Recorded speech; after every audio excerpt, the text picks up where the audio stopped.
So when you're thirsty after a workout or a little foggy the morning after a night out, what do you normally reach for? A sports drink, juice, water? If you're Bill Weir, a Bloody Mary? Well, how about coconut water? That's the choice for more and more people, and now some big names and some big companies are getting in on the coconut water craze. Here's a success story for you. Two guys walk into a bar in New York City and meet two stunning Brazilian women. In between small talk and cocktails, the beauties reveal a secret, an elixir from their homeland. In Brazil, coconut water is more popular than orange juice. The next thing you know, Ira Liren and Michael Kerbin are on a plane to Brazil.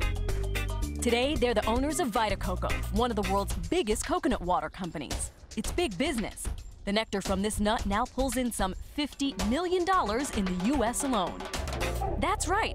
The brown orb that's hung deliciously off palm trees and bonked unsuspecting cartoon characters since the dawn of time has inspired songs both classic and contemporary. But what was once just a tasty vacation indulgence has become a worldwide sensation, the hottest health drink on the market. That is delicious. Stuff is amazing. The secret of its success goes far beyond the taste. Coconut water is low in calories, fat-free, and naturally serves a purpose: hydration. It's no wonder the nectar is the latest front in the soda wars, with Coke and Pepsi trying to crack the nut. Both companies made major multi-million-dollar investments in cocoa water companies, betting big on the future. They're sort of realizing that the future is not necessarily in soda. I think it's a place where they're trying to find innovation to kind of get in before the category gets big to the point where it costs them a lot of money. And Coke and Pepsi aren't alone. Madonna recently joined the cocoa craze, saying she will invest $1.5 million in Vita Coco. Madonna's got sort of a healthy spiritual side to her, and that's very much the type of user for coconut water. It's making sense to millions of Americans as well. You can now find Vita Coco at 14,000 stores across the country. And even though you won't see flashy cocoa water ads on TV, people are already ditching sports drinks in favor of the next big thing. Most cocoa water retails for about $2 for an 8-ounce drink box. But if that doesn't suit you, you can always go straight to the source.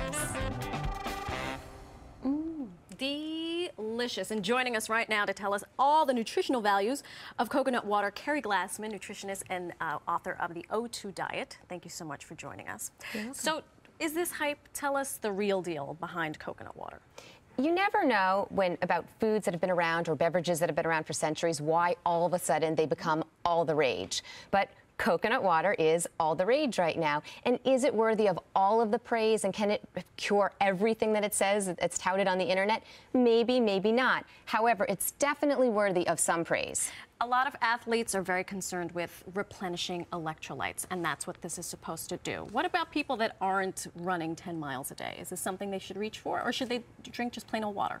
For most people, plain old water is going to be a great choice because obviously we don't want to replace all of those water that is no calories with all of these calories. However, it is very low in calories, and it is nature's sports drinks. That's why so many athletes are choosing it, because like a sports drink, it has carbohydrates in the form of sugar for energy, it has water to rehydrate, and it has electrolytes, much more electrolytes, many more than a sports drink. And it's so important that because those electrolytes are lost through sweat. Well, that's what we were talking about yesterday. Some of us were saying that there are more electrolytes than a sports drink and more potassium, which actually helps. Exactly. When you sweat, you're going to lose those electrolytes, and it's really important when you're replenishing with water, you also need electrolytes to keep that fluid in the right balance in your body. So the coconut water is going to have about 15 times the amount of potassium than your average sports drink, and about 2 times the amount of potassium than a banana. And we always hear about having bananas to prevent that muscle cramping. Right. So how many sports drinks would I have to drink to reap the same benefits that one drink box of coconut water? About 15 for the potassium. Right. And then this is a little bit of a different beast, but Red Bull, because when you look at these elixirs in these drinks, Red Bull sort of gets thrown in there because it's going to supposedly give us energy. What's your take on that? Well, my take is they're totally different animals. Red Bull, we're getting refined sugar, added caffeine, some artificial ingredients. There's some B vitamins thrown in there and some amino acids for energy, but really totally different animals. Coconut water is natural. The sugars are natural. There's nothing added. It's pure liquid from a baby coconut. So you're getting natural sugar, and these, aside from the potassium, you're also getting some other minerals like calcium and magnesium. So really totally different beverages. Consumers sometimes get confused because they think they're going to get energy from both. I'd go for the water or the coconut water before the Red Bull. Coconut water. Hey, Madonna's even doing it, so why not? Carrie Glassman, thank you so much for joining us. You're welcome.